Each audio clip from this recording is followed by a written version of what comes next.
अस्सलाम वालेकुम। क्या हाल चाल है आप सबके। आई होप आप लोग सब खैरियत से होंगे। तो आज मैं आप लोगों के साथ शेयर कर रही हूँ बहुत ही स्पेशल और बहुत कम बजट में बनने वाली पोटैटो डोनट्स की रेसिपी। अच्छा, ये जो डोनट्स हम बनाने वाले हैं ना, ये इतने शानदार और इतने क्रिस्पी बनते हैं कि आप जब इन्हें बनाएंगे तो आप इनको बार बार बनाना चाहेंगे। और सबसे अच्छी बात यह है कि आप ज़्यादा क्वांटिटी में बनाकर ना इनको फ्रीज़र में रख सकते हैं और जब आपको ज़रूरत हो तो आप इनको निकालें, फ्राई करें और सर्व कर दें। अच्छा, बनाने में भी बहुत कम टाइम लगता है। मैक्सिमम आपको 15 मिनट में आप ये शानदार स्नैक बहुत इजीली बना सकते हैं। और अफ्तार स्पेशल ये रेसिपी है। रमज़ान में आपने इसको ज़रूर ट्राई करना है और हमें भी अपनी दुआओं में याद रखना है। लो बजट स्नैक है बिल्कुल ये। इफ्तार के टाइम पर, टी टाइम पे या किसी इवनिंग स्नैक के तौर पर भी आप इनको बना सकते हैं। इसके अलावा बच्चों को लंच बॉक्स में भी आप ये दे सकते हैं। कम बजट में क्रिस्पी और मज़ेदार स्नैक बनाने हैं तो ये बेहतरीन रेसिपी है। इफ्तार मेन्यू में आपने इसको ज़रूर ऐड करना है। जब आप चिकन की रेसिपीज़ बनाकर और खाकर थक जाएं तो फिर ये पोटैटो डोनट्स ज़रूर ट्राई कीजिएगा।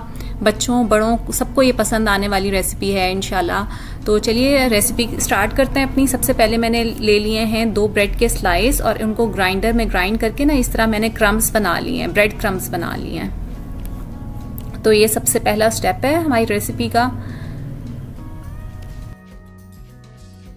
नेक्स्ट स्टेप की तरफ चलते हैं। मैंने ले लिए हैं आलू आधा किलो और उनको मैंने कर लिया था बॉईल। अच्छा, बॉईल करके ना आलूओं को आपने ठंडा कर लेना है। आलू गरम नहीं होने चाहिए। आलू गरम होंगे तो प्रॉपर शेप नहीं बनेगी नगेट्स की। तो आलूओं को पहले मैंने बॉईल करके और उनको फ्रिज में रख दिया था 2 घंटे। जब वो ठंडे हो गए तो मैं इनको इस तरह से मैश कर लूंगी। अब मैंने लिए हैं कुछ बेसिक सी स्पाइसेस जिसमें है नमक, कुटी लाल मिर्च, काली मिर्च और एक चिकन क्यूब को मैंने क्रश कर लिया है।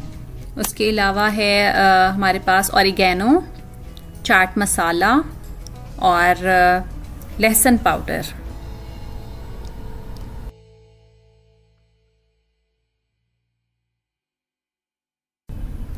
लहसुन पाउडर से और चाट मसाले से बड़ा अच्छा फ्लेवर आ जाएगा इन डोनट्स में।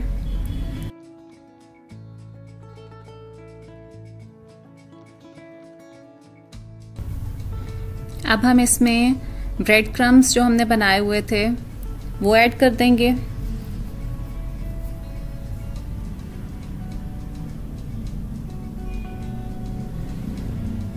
इसमें जाएगा कॉर्नफ्लोर। अच्छा, कॉर्नफ्लोर और ब्रेड क्रम्स ये दोनों चीज़ें इन डोनट्स को बाइंड करेंगी और इनको प्रॉपर शेप देंगी। तो ये दोनों चीज़ें आपने ज़रूर ऐड करनी है।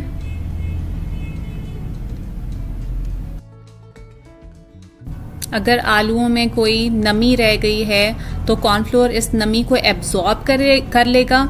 इनको शेप देकर हम फ्राई करेंगे तो आलू जो है वो टूटेंगे नहीं और ऑयल में बिखरेंगे नहीं। अच्छा, अब मैंने इसमें चेडर चीज़ ऐड किया है। ये ऑप्शनल है लेकिन इससे बड़ा अच्छा सा फ्लेवर आ जाता है।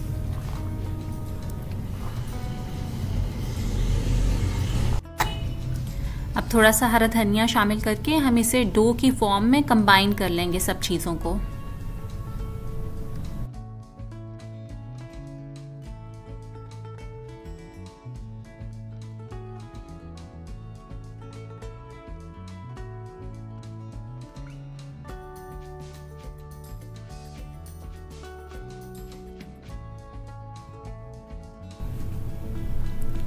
अब हाथों पर 1 टेबलस्पून ऑयल डाल के और मैं अच्छी तरह से लगा लूँगी। और इससे ये होगा कि ये डो जो है ना, इसमें कॉर्नफ्लोर डालने की वजह से जो थोड़ी सी ये चिपक रही थी ना, अब ये बिल्कुल भी चिपकेगी नहीं और आप बहुत इजीली इस शेप दे सकेंगे इसको।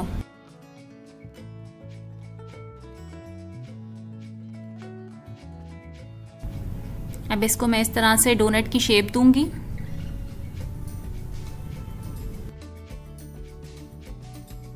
अच्छा, मैंने यहाँ पर ना एक बॉटल का ढक्कन लिया है और उससे मैं जो है वो बीच में होल करूँगी इसके। आप चाहें तो किसी भी और तरीके से डोनट की शेप दे सकते हैं। इनको किसी स्टिक की हेल्प से बीच में होल कर लें या इस तरह से करेंगे तो ये भी बहुत अच्छी शेप आती है ऐसे। ये देखें कितनी स्मूथ ये डो बनी हुई है और बहुत इजीली आप शेप दे सकते हैं इनको। ट्रायंगल्स बनाना चाहें आप, डोनट्स बनाना चाहें या कोई भी और शेप जो बच्चों को पसंद हो वो आप बना सकते हैं बहुत इजीली।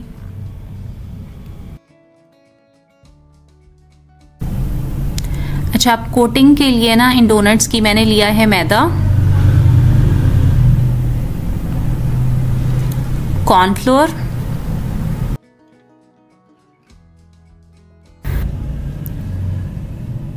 और फ्लेवर के लिए ना मैंने थोड़ा सा ऑरिगेनो लिया है। आप चाहें मिक्स हर्ब भी यूज कर सकते हैं, जो भी आप इटालियन सीजनिंग आपके पास अवेलेबल हो। इससे ये है कि बड़ा अच्छा सा फ्लेवर आ जाएगा इसकी कोटिंग में। और थोड़ा सा पेपरिका पाउडर डाला है कलर के लिए, वरना वाइट कोटिंग होगी तो ये अच्छा सा कलर आ जाएगा पेपरिका पाउडर से। और थोड़ा सा पानी डाल के और हम इसकी स्लरी बना देंगे। अच्छा, मैंने इसमें थोड़ा सा नमक और काली मिर्च भी ऐड की है। और अब पानी डाल के मैं आपको दिखाती हूँ कि कितनी थिकन होनी चाहिए ये स्लरी। बहुत ज़्यादा थिक भी ना हो और बहुत पतली भी ना हो। इसकी कंसिस्टेंसी आपने देखनी है।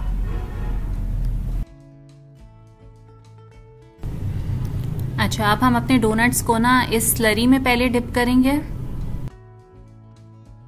ब्रेड क्रम्ब से कोटिंग करेंगे।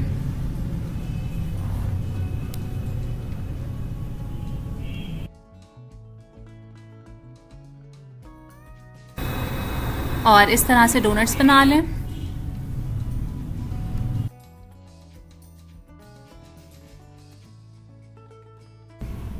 ये देखें इस तरह से ना ब्रेड क्रम्ब्स अच्छे से कोट हो जाएंगे उस स्लरी बनाने से।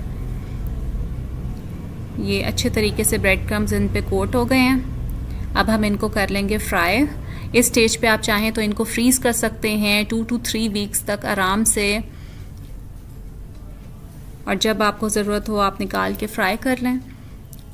ये मैं कुछ फ्राई करके आपको दिखाती हूँ।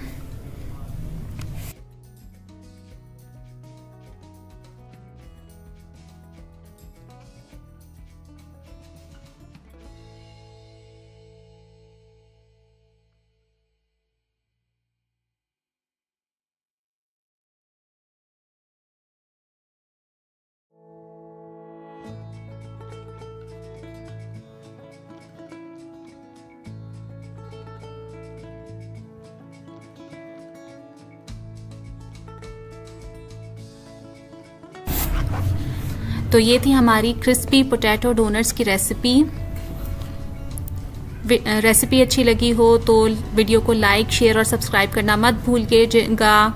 मिलते हैं किसी नई रेसिपी में इंशाल्लाह। टेक केयर, अल्लाह हाफिज़।